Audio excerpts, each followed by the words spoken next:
Hello dear students, welcome back to our channel all about NCERT. I hope that you all are fine and doing well in your studies as well. जैसे कि आप लोग सब लोग जानते हो कि अब आपके जो यूनिट टेस्ट है या आप पीरियोडिक टेस्ट समझ लो 2 आने वाले हैं जो कि आपके दिसंबर में होता है, या आप लोग मान लो कि आपके एनुअल एग्ज़ाम अब अराइव करने वाले हैं फरवरी में, मार्च में, जब भी। लेकिन उसकी तैयारी जो है वो हम लोग नवंबर से ही शुरू करने वाले हैं आपके और भी आपके पसंदीदा चैनल में जो कि है ऑल अबाउट एनसीईआरटी। इसी चैनल में हम लोग इसकी तैयारी शुरू करने वाले हैं। Dear student, today we are going to revise our chapter conservation of plants and animal. Conservation of plants and animal एक ऐसा चैप्टर है जो कि हम बहुत ही पहले ख़त्म कर चुके थे। आपका पूरा साइंस का सिलेबस ही ऑलरेडी हमने ख़त्म कर रखा है, बट ऑब्वियसली जो चीज़ ख़त्म हो जाती है वो वहीं पर ख़त्म नहीं हो जाती। We have to revise that, right? So today we are going to revise our conservation of plant and animal chapter, and it is very easy chapter. We are going to see its keywords and question answers. Basically ये video होने वाला है revision कि आप कैसे अपने keywords और question answers को याद करोगे। क्योंकि देखो डियर स्टूडेंट, मेन प्रॉब्लम तब आती है क्योंकि आप लोग ज़्यादातर बच्चों को देखा है वो रटने की कोशिश करते हैं। रटने की कोशिश करने के कारण क्या होता है, वो अच्छी तरह कोई भी चीज़ याद नहीं कर पाते और एग्ज़ाम में वो सारी चीज़ें भूल जाते हैं। ना उनको अपने मन की बताई हुई डेफिनेशन आती है, ना वो बाजार की डेफिनेशन से लिख कर आते हैं, ठीक है? तो ऐसी सिचुएशन में आपको क्या करोगे, ठीक है? हर चीज़ में आपको रटना तो होता नहीं है, तो मैं यही रिकमेंड करूँगी साइंस के टॉपिक तो बिल्कुल भी रटा मत करो। साइंस के टॉपिक अपने मन से ही बनाया करो, उसके आंसर, ठीक है? कीवर्ड क्वेश्चन आंसर सब बच्चे रटते हैं, लेकिन कीवर्ड और क्वेश्चन आंसर रट कर कोई फ़ायदा नहीं होने वाला है, उससे सिर्फ नुकसान ही नुकसान होगा। इसलिए मैं आपको समझाऊंगी हर एक कीवर्ड और क्वेश्चन आंसर, जिससे कि आप जो है आराम से इन सबको याद कर पाओ। So dear students, let's start our today's video.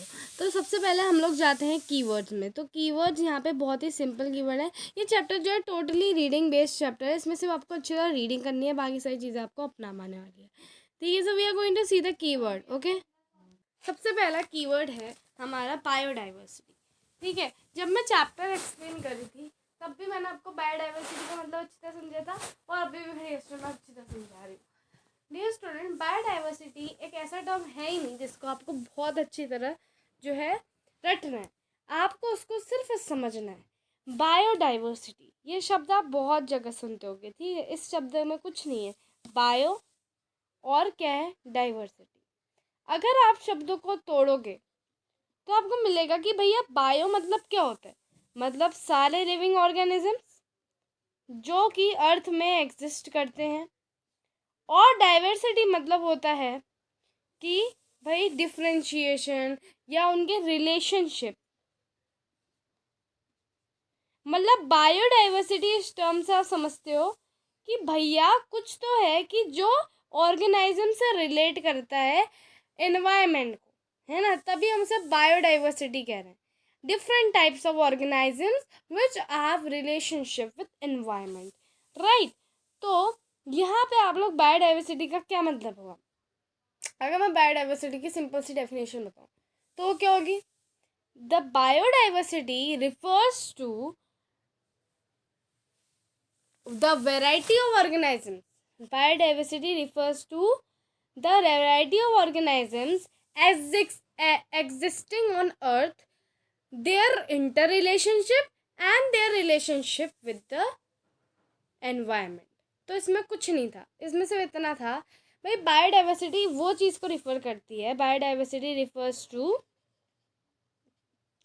the variety of organisms which exist on the earth, या आप लोग लिखते हो variety of organism existing on the earth to their interrelationship and their relationship with the environment. इन सब का मतलब हुआ कि भैया जो बायोडाइवर्सिटी सारे टाइप के ऑर्गेनाइज्म, मतलब सब कीड़े मकोड़े, प्लांट हो गया, एनिमल्स हो गया, सब चीज़, यहाँ तक कि आपके ट्राइबल्स यानी कि ह्यूमंस, हम सब जो हम लोग ये एनवायरनमेंट से रिलेट करते हैं। अगर एक भी चीज़ आपकी उधर से उधर होती है तो आपका पूरा एनवायरनमेंट साइकिल जो है वो हिल जाती है।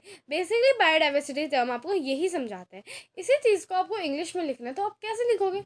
सिर्फ इतना लिखना है कि biodiversity refers to the variety of organisms existing on the earth and their relationships and interrelationship to the environment. Next आता है बायोस्फीयर रिजर्व्स। ये शब्द ही देखो, क्या है ये शब्द? बायोस्फीयर रिजर्व, इतना सा है ये शब्द, बायोस्फीयर रिजर्व, बस इतना सा। बायोस्फीयर का मतलब क्या होगा? बायोस्फीयर यानी कि भैया सब लिविंग ऑर्गेनिज्म आ गए, ठीक है। रिजर्व ऐसा एरिया जहाँ इनको कंजर्व करा जाता होगा। ये दो शब्दों को देख के हमें ये ध्यान आता है। तो इसकी सिंपल सी डेफिनेशन होगी, it is a large area which conserve wild life, plants, animals, resources and traditional life of tribals living in that area। क्योंकि भैया हम बायोस्फीयर रिजर्व में सिर्फ ये नहीं कह सकते कि भैया ये सिर्फ प्लांट को प्रोटेक्ट करेगा, सिर्फ एनिमल को प्रोटेक्ट करेगा या सिर्फ वाइल्ड लाइफ को प्रोटेक्ट करेगा। ये आपका और किस चीज़ को प्रोटेक्ट कर रहा है? ये आपका ट्राइबल्स वो लोग होते हैं बेसिकली जो अपना सारा जीवन एक उसमें रह के काटते हैं। कहाँ? एक जंगल में। जंगल ही उनका घर होता है, वहीं उसे ही वो अपना डेटी मानते हैं वगैरह वगैरह, ठीक है। बायोस्फीयर रिजर्व एक बहुत बड़ा एरिया जहाँ पे प्रोटेक्ट किया जाता है प्लांट्स, एनिमल्स और वाइल्ड लाइफ को और ट्रेडिशनल लाइफ ऑफ ट्राइबल्स जो कि उस एरिया में रहते हैं। तो ये proper definition would be like this, that biosphere reserve it is a large area which conserve wildlife, plants, animals and traditional life of tribals living in that area। Clear? तो इसी में मैंने आपके पूरे 6 मिनट काट दिए। तो dear student, I will explain fast because we have very less time and you know we have to complete so much of topic, right? Question answers में very so many things you have to complete. Next आता है deforestation. दोस्तों deforestation शब्द को देखिए, deforestation अगर मैं इस शब्द को दिखाऊं आपको तो डिफॉरेस्टेशन देखो, फॉरेस्टेशन एक शब्द हो गया और डी आगे से एक शब्द जुड़ा है। फॉरेस्टेशन का मतलब होता है ज़्यादा से ज़्यादा प्लांट उगाना और डी का मतलब होता है उस प्लांट को नुकसान देना। क्योंकि इंग्लिश में आपने देखा होगा कि फॉरेस्टेशन एक शब्द, लेकिन इसने डिफॉरेस्टेशन कर दिया तो मतलब कि प्लांट जो है काटे जा रहे हैं। ए फॉरेस्टेशन होता है एक शब्द और एक शब्द होता है deforestation. What is the difference between afforestation and deforestation? ये क्वेश्चन मैं आपसे अभी पूछ रही हूँ, मेरे को आंसर कर दो कमेंट बॉक्स में फटाफट। मैंने पढ़ाया था जब मैं चैप्टर एक्सप्लेन करती थी। बहुत सारे बच्चे इन्हीं दो चीज़ों में कंफ्यूज होते हैं। What is the difference between deforestation and afforestation? Deforestation सबसे अलग है भाई, cutting of trees and using that land for different purpose, right? Deforestation का मतलब ही यही होता है कि भैया आप प्लांट्स को काट रहे हो, सिंपल सी चीज़। लेकिन ये आपकी प्रॉपर डेफिनेशन नहीं हुई। अगर आप डिफॉरेस्टेशन की डेफिनेशन लिखोगे तो उसमें लिखोगे कि the process of cutting down of the trees and using that land for various purpose या अदर पर्पस। क्योंकि भैया ये तो आप लिखोगे नहीं the process of cutting of trees, अरे भाई क्यों कट कर रहे हो ये भी तो लिखोगे। तो the process of cutting of trees for and using that land for other purpose, क्योंकि कोई पागल तो है नहीं इंसान जो ऐसे ही पेड़ काटेगा। वो पेड़ इसीलिए काट रहा है क्योंकि उसको अपना घर बनाना है, बिल्डिंग बना रही है ना, डिफरेंट प्रोडक्ट, ओके। तो यहाँ पे डिफॉरेस्टेशन की डेफिनेशन भी क्लियर हो गई और जो मैंने क्वेश्चन पूछा उसका आंसर मेरे को कमेंट बॉक्स में ज़रूर दीजिएगा। नेक्स्ट आते हैं डेजर्टिफिकेशन।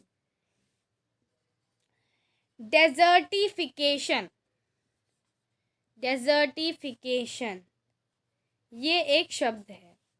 डेजर्ट एक शब्द होता है और फिकेशन एक शब्द है। डेजर्टिफिकेशन शब्द से ही हमें पता चल रहा है कि भैया डेजर्ट बनने की बात हो रही है। डेजर्ट क्या होता है? जब भैया जो होता है हमारी टॉप मॉइस्ट लेयर जब खत्म हो जाती है तब हमारा क्या बचता है? डेजर्टी वाली लेयर जो है वो बचती है, पत्थर वाली लेयर जो होती है वो बचती है ना। सो अगर मैं इसकी सिंपल डेफिनेशन बताऊँ तो इसकी सिंपल सी डेफिनेशन क्या होगी? Removal of top layer of the soil, यानी कि आपका सॉइल होता है उसके बाद डिफरेंट टाइप की लेयर्स होती हैं। पहली लेयर को हटा देंगे तो नीचे कौन सी वाली लेयर बचेगी? Hard rocky layer. कौन सी लेयर? हार्ड रॉकी लेयर बचेगी। उसके बाद क्या होगी? इस लेयर में क्या है? ह्यूमस भी नहीं है। इस लेयर क्या है? ये लेयर फर्टाइल भी नहीं है, ठीक है भैया, ये फर्टाइल भी नहीं है, इसमें ह्यूमस भी नहीं है, बस। और ये जब चीज़ें कंडीशन हो जाती हैं तब आपका क्या हो जाता है? Gradually the fertile land becomes desert. Simple सी डेफिनेशन होगी, removal of top layer of the soil exposes to the lower bottom hard rocky layer. This layer have very less humus, less fertile, gradually the fertile land becomes desert. Simple सी definition. Desertification का मतलब ही यही है कि भैया एक fertile land का डेजर्ट में कन्वर्जन हो रहा है, इतना समझ लो। और वो फर्टाइल लैंड का कन्वर्जन कैसे हो रहा है मैंने समझा दिया। टॉप लेयर जब रिमूव होगी तभी तो कन्वर्जन होगा, कॉमन सेंस है ना। तो यही सारी चीज़ें आपको इंग्लिश में छाप देनी है, हो गया। नेक्स्ट आते हैं इकोसिस्टम में, ठीक है। तो भैया इकोसिस्टम क्या होता है? इकोसिस्टम हमने ज्योग्राफी में भी पढ़ा होगा, हर जगह आपको ये शब्द सुनाई देता है, ecosystem. Ecosystem, what is this shabd ecosystem stand for? An ecosystem is made up of all plants, animals and microorganisms in an area, along with non-living components such as climate, soil, river deltas, etc. हमने अभी क्या पढ़ा? Ecosystem की definition मैंने अभी बताई अच्छी तरह वाली। मैंने इकोसिस्टम की डेफिनेशन में ये बताया that an ecosystem is made up of all the living organisms such as plants, animals, microorganisms, ठीक है, and microorganism in an area along with the non-living components such as climate, river deltas, soil, etc. मतलब ecosystem जो है, ecosystem किससे बना होता है? मतलब एक आप इकोसिस्टम में समझ लो, एक अर्थ है, इसमें सब चीज़ें, सॉइल भी है, क्लाइमेट भी आ रहा है, सब लोग हैं, माइक्रो ऑर्गेनाइज्म है, वायरस वगैरह है, और जो है हम लोग हैं, ह्यूमन बींग्स हैं, प्लांट्स हैं, और वाइल्ड लाइफ यानी कि शेर, कौवा, ये सारी चीज़ें। तो ये सारी चीज़ें तो आपके इकोसिस्टम को बनाती हैं। तो आपको सिंपल सी डेफिनेशन इसमें क्या लिखोगे? An ecosystem is made up of all the living organisms like such as plant, animals and microorganism in an area along with the non-living components such as climate, soil and river deltas etc. क्योंकि भैया एक ना एक आपको, अगर आप ocean भी कहते तब भी सही था, लेकिन आपको एक ना एक वाटर बॉडी का नाम लेना है कि भैया वाटर से भी तो इकोसिस्टम बन रहा है ना। तो ये चीज़ मैं समझाना चाह रही हूँ कि डेफिनेशन रटो मत, उसको समझो, ठीक है। नेक्स्ट आते हैं हम लोग एंडेंजर्ड स्पीशीज में। Endangered species, a species animals whose numbers are diminishing to a level that they might face extinction are known as endangered species. Animals whose number is diminishing to a level, यानी कि एक इतने level तक गिर जा रहे हैं उनके नंबर कि भैया वो एक्सटेंट होने की कगार में आ गए। तो ऐसे एनिमल्स जो अभी एक्सटेंट हुए नहीं है लेकिन are on the verge of extension, यानी कि उनके नंबर इतने गिर गए कि they are on the verge of extension. That means that यहाँ पे आता है एंडेंजर्ड स्पीशीज का कॉन्सेप्ट। ये चैप्टर मैं पूरा बता रही हूँ, रीडिंग बेस्ड चैप्टर है, डेफिनेशन अपने मन से बन जाएंगी लेकिन समझना जरूरी है। एंडेंजर्ड स्पीशीज वो स्पीशीज होते हैं, again I am telling, animals whose numbers are diminishing to a level that they might face extinction. extinction शब्द का मतलब होता है that उनका पूरा वाइप्ड आउट हो जाना, पूरे अर्थ से, इकोसिस्टम से पूरा वाइप्ड आउट हो जाना, मतलब वो है ही नहीं अब स्पीशीज, कहीं नहीं दिखेगा आपको। जैसे डोडो बर्ड है, पहले थी, जैसे डायनासोर है, पहले था, मूवीज में भी दिखाते हैं, but now it is extinct animal. Why? Because their population has wiped out. अब हमें डायनासोर कहीं नहीं दिखेगा कि भाई आग निकल रही है मुंह से, अब नहीं दिखेगा डायनासोर, लेकिन पहले डायनासोर था, right. So this is something which I am telling you, right. तो अब एंडेंजर्ड स्पीशीज के डेफिनेशन क्या होगी? Animals whose number is diminishing to a level that they might face extinction are known as endangered species. या आप simple सी definition लिख दो, animals those who are on the verge of extinction are called endangered species. Any definition whichever you like. Next आते हैं endemic species. Many children I have seen that they are confuse in these two definition that ma'am what is the difference between endangered species and extinct species. Don't worry dear, I will clear your doubt. Okay, so ऐसा कुछ भी नहीं है कि भाई endemic species और endangered species में क्या अंतर है। भैया देखो, endemic species are those species of plants and animals which are found exclusively in a particular area. Simple सी definition। भैया एंडेंजर में मैंने ये बताया कि animals whose number is diminishing to a level that they might face extension. But endemic species वो species होते हैं, एंडेमिक स्पीशीज वो स्पीशीज होते हैं जो एक्सक्लूसिवली एक पर्टिकुलर एरिया में पाए जाते हैं। जैसे if I talk about if I talk about एक स्क्वीरल होती है, I don't remember the name but in your book it is given, right. Wait let me see it, but yeah I have to see it because I think there was one squirrel if I remember very clearly, वो आपकी book में दी है या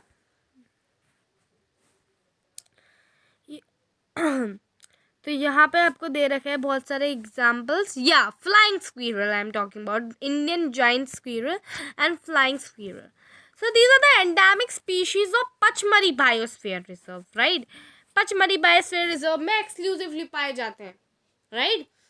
So endemic species, the animals who are exclusively found in a particular area are called endemic species. Or endemic species are those species who are found on a particular area. Simple definition. I think you are clear with it. एक particular area में पाए जाते हैं. Then आते हैं extent शब्द में. अभी तक हम लोग पढ़े थे देन एक्सटेंट स्पीशीज, एक्सटेंशन, है ना. जैसे अभी मैंने इंडेंजर्ड की डेफिनेशन बताई, I have again use the word extent, right. मैंने एक्सटेंशन शब्द का यूज़ किया. Then I use the animals who are verge on extension. भाई ये एक्सटेंशन शब्द का मतलब क्या होता है, ये एक्सटेंट शब्द का मतलब क्या होता है, पहले तो ये क्लियर करना पड़ेगा. भैया एक्सटेंट शब्द का मतलब ये होता है कि वो स्पीशीज अब अर्थ में हमें दिखेगा ही नहीं, वो वाइप्ड आउट हो चुका है.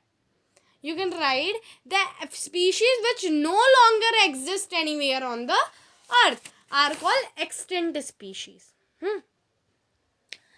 एक्सटेंट स्पीशीज लिखोगे, ठीक है. तो species which are no longer animals who are species which are no longer exist on the earth, which no longer exist on the earth are called extinct species. Extinct species are those species which no longer exist on the earth. Simple सी definition. जो अब रहते ही नहीं है अर्थ में, दिखेंगे ही कैसे हमें हो, क्योंकि वो अब है ही नहीं अर्थ में.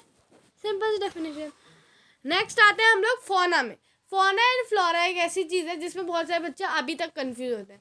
जबकि हम देखें कि भैया फ्लोरा एंड फौना जो चीज़ होती है वो आपको बहुत पहले ही क्लासों में पढ़ाई जाती है. आई थिंक आपको 4th से ही पढ़ाई जाती है कि भाई फ्लोरा क्या होता है, फौना क्या होता है. लेकिन still many children are confuse in these terms. So now let's clear this. Okay, so serious student, now what is the extent species? This we have clear. Now we have to learn about fauna. So fauna, the species of animals found in a particular area. Fauna is called a species of animals which are found on a particular area. Species of animals. Animals की बात की जा रही है fauna से. Then आता है flora में. Flora, the species of plants found in a particular area. Clear? Now next come to migratory bird. Migratory birds क्या होती हैं? माइग्रेशन शब्द एक ऐसा शब्द है when we travel to certain places to find out our jobs.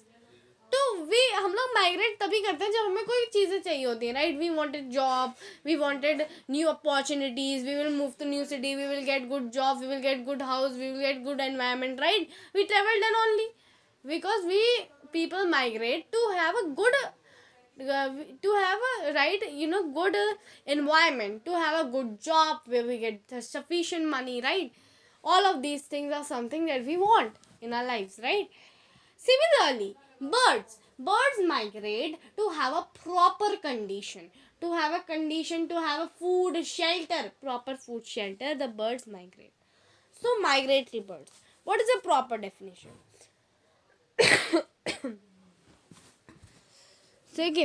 So birds which travel from one place to another in search of food, shelter and proper climatic condition. Normal definition for migratory birds. But if you will write for migration, so what you will write?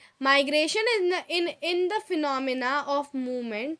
Migration is the phenomena of movement of a species from its own habitat to some other habitat for a particular time period every year for a specific purpose like breeding, change in habitat, etc. But ये तो मैंने आपको बताया migration की definition, जो कि आप अपने मन से भी लिख सकते हो. But if we talk about migratory birds, you will write that migratory birds are the birds which travel from one place to another in search of proper food, shelter and climatic conditions. As well as if you wanted to write, you can write the breeding sense. Okay, you can write breeding also. because migratory birds travel from one place to another also for breeding, means proper reproduction. Then आता है next आता है national park. National park, what are the national parks? First let us understand. Now see, areas which reserve for wildlife. Areas reserved for wildlife. Now there is a difference between national park and wildlife sanctuary. I will clear it out, don't worry. Areas reserved for wildlife where they can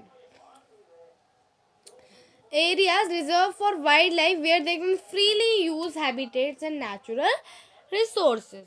So areas reserved for wildlife where they can freely move and use natural resources, where they can freely use their habitats and natural resources. ठीक है, so areas reserved for wildlife where they can freely move and use natural resources. Now let us come to red data book. Red data book, what is red data book? A red data book is a source book which keeps a record of all endangered plants and animal. It also keeps the record of extinct species. So if in your exam question comes that red data book keeps the record of all endangered species, then it is obviously true. But अगर question ये आता है कि red data book keeps record of only endangered species, so this will be false because red data book keeps record of extinct species also. Okay, then let us come to next keyword, wildlife sanctuary. Okay, so wildlife sanctuary, areas for animals in their natural environment like forest. Wildlife sanctuary is the areas for animals in their natural environment like forest. ठीक है, next आता है reforestation. ये last term है आपका, ठीक है distant. तो मैंने वाइल्ड लाइफ सेंचुरी पहले करा दिया, रिफॉरेस्टेशन. ठीक है, अब देखो रिफॉरेस्टेशन का मतलब क्या होता है. Reforestation is restocking of destroyed forest by planting new tree. मतलब सोचो, रिफॉरेस्टेशन और एफॉरेस्टेशन में अंतर का समय आ गया है. रिफॉरेस्टेशन का मतलब डिस्टेंट ये होता है कि जब आपने एक जगह से प्लांट काटा तो आप उसी जगह में एक नया प्लांट उगा रहे हो, या आपने जितने प्लांट काटे आप उतने ही प्लांट उगा रहे हो.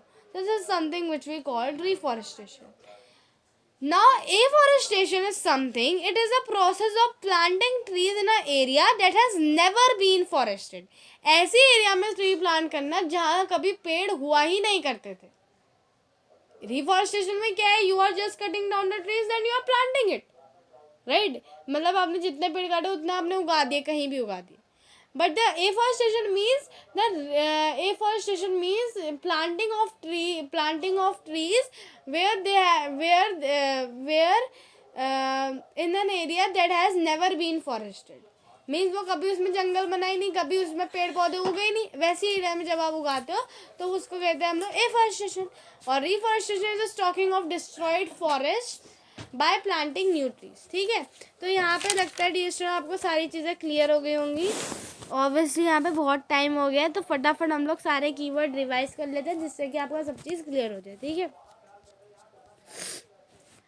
स्टडी इससे सबसे पहले वाले कीवर्ड में आते हैं biodiversity. So biodiversity refers to the variety of organisms existing on the earth and their interrelationships and relationship with the environment. Biosphere reserve, the large area which conserve animals, plants, wildlife and traditional life of tribals living in that area. Then आता है deforestation. Deforestation refers to the cutting down of trees and using that land for other purpose. Then आता है desertification. Desertification, removal of top layer of soil exposes the lower hard rocky layer. This layer has less humus and less fertile. Hence, gradually the fertile land get converted into desert. Then आता है ecosystem. Ecosystem is made up of plants, animals, and microorganisms in an area, and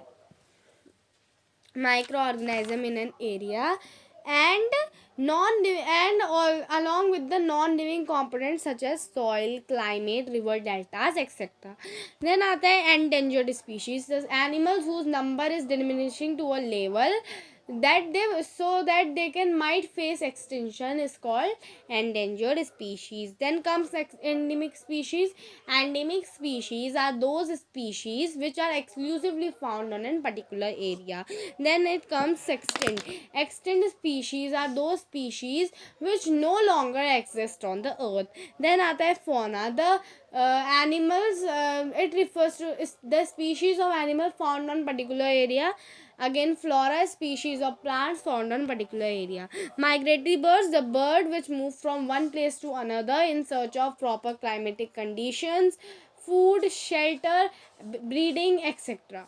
Then comes national parks. National parks are the area reserved for wild animals where they can freely move and use natural resources. Then it comes red data book. Red data book is a source book which keeps the record of all endangered species. Then it comes reforestation. Reforestation is the restocking of forest by planting new trees. Then it comes sanctuary.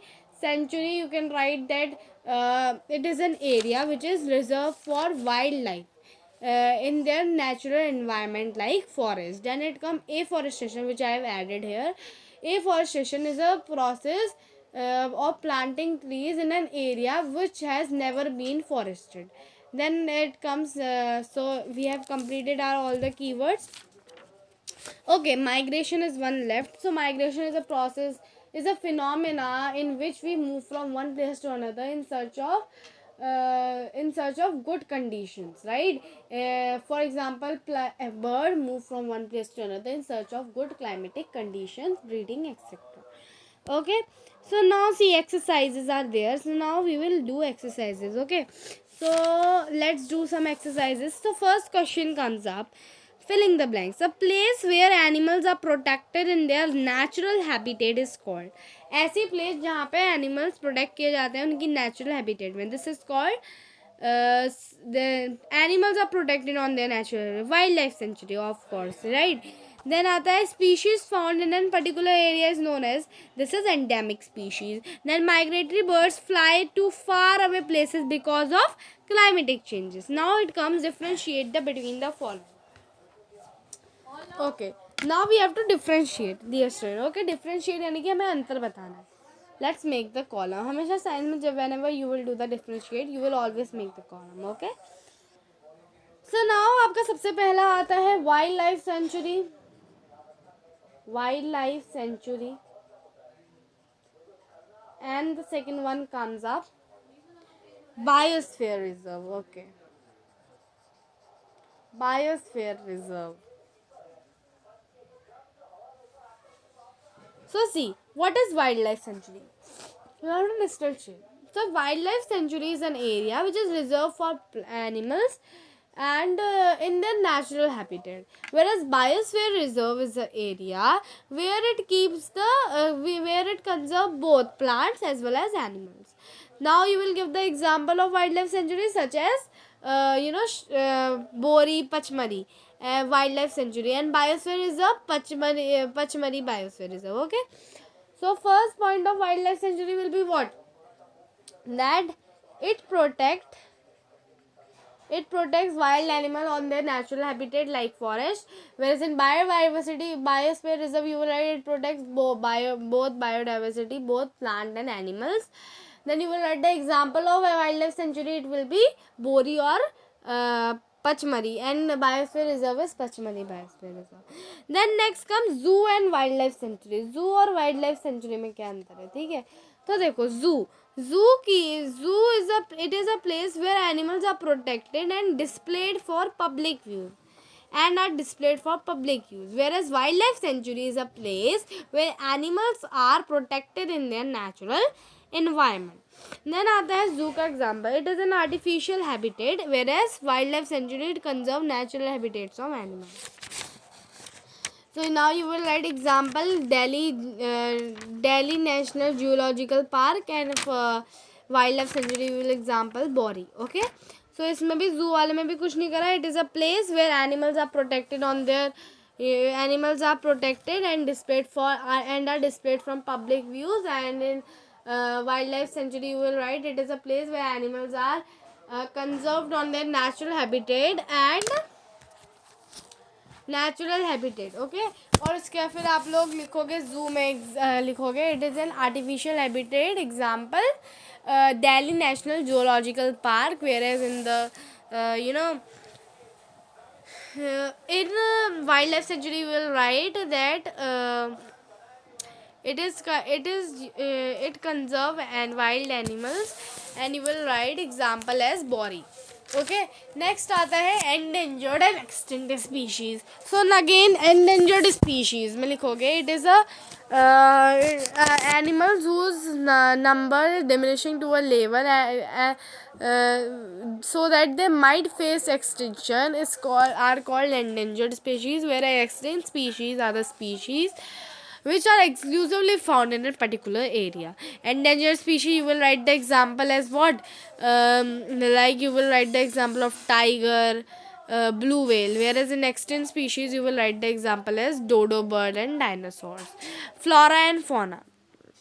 Now see, in flora you will write it is the variety of plants in an particular area, and fauna you will write it is the variety of animals in a particular area. ठीक है, and in flora you will write the example as sal, teak, mango, because it is a variety of plant and fauna is a variety of animals.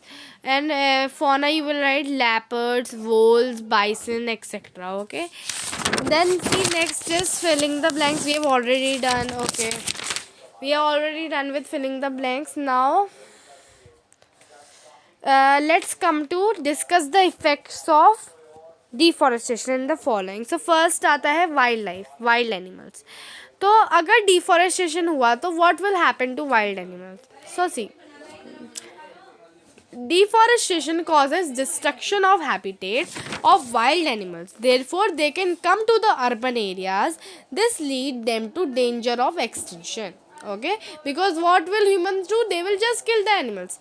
अगर भैया wild animal हमारे इसमें घुस गए, suppose आजकल तो खबरें भी आती हैं बहुत सारी कि टाइगर हल्द्वानी में घुस गया, मतलब there are many news like tiger जो है सिटी में घुस गया. मुंबई में तो खैर टाइगर आएंगे नहीं, लेकिन अगर पहाड़ों के एरिया में देखो ना, जैसे उत्तराखंड साइड, तो यहाँ पे बहुत ज़्यादा सिटीज़ में बताऊँ टाइगर आते हैं. ठीक है, मतलब जैसे अभी रिसेंटली एक न्यूज़ आई थी, आई डोंट नो आप में से कितने लोगों ने देखा होगा, दिल्ली में एक टाइगर घुस गया था, फिर उसको मारना पड़ा. Because what humans will do, because population is so much and tiger will start harming us.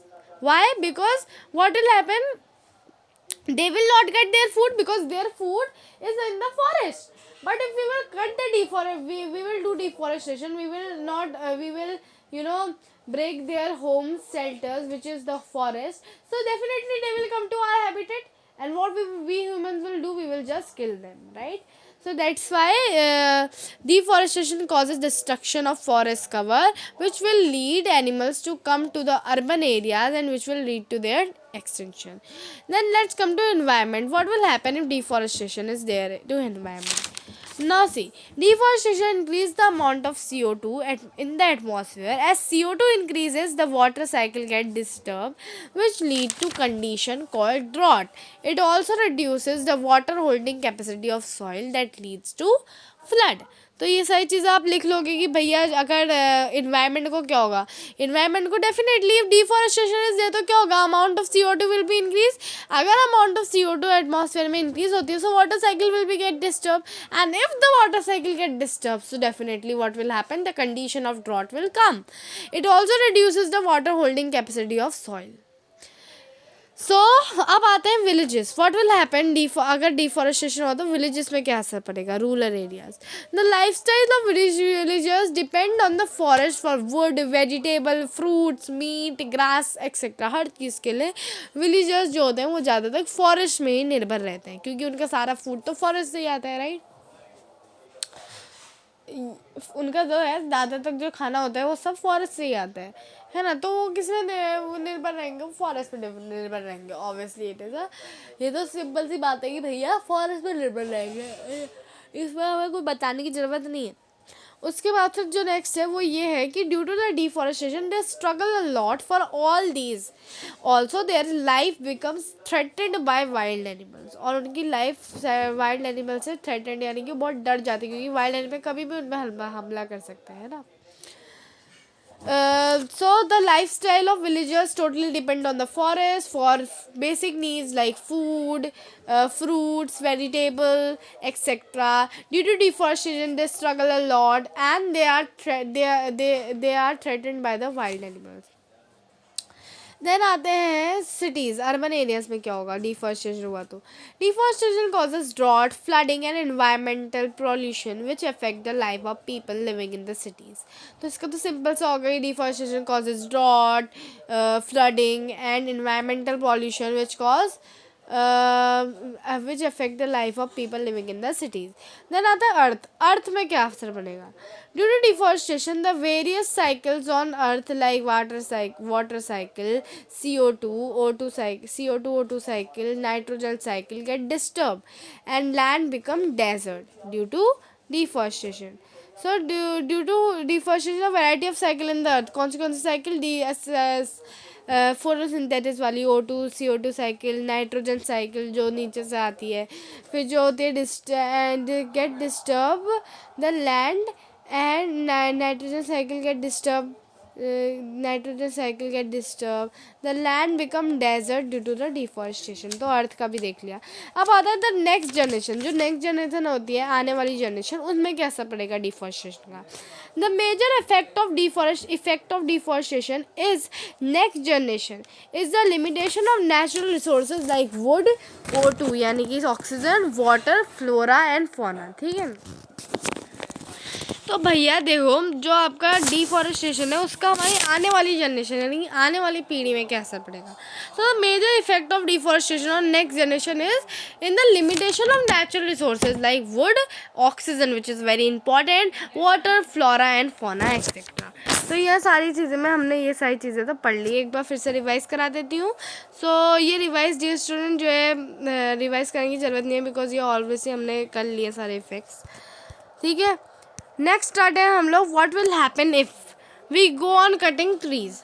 If we go on cutting trees, what will happen? The wild animals will lose their habitat. There will be a scarcity of forest products, food, paper, etc. Drought and flood will be more frequent, right? The earth will lose its fertile layer and turn into desert, right? ये सारी चीज़ें हो सकती हैं.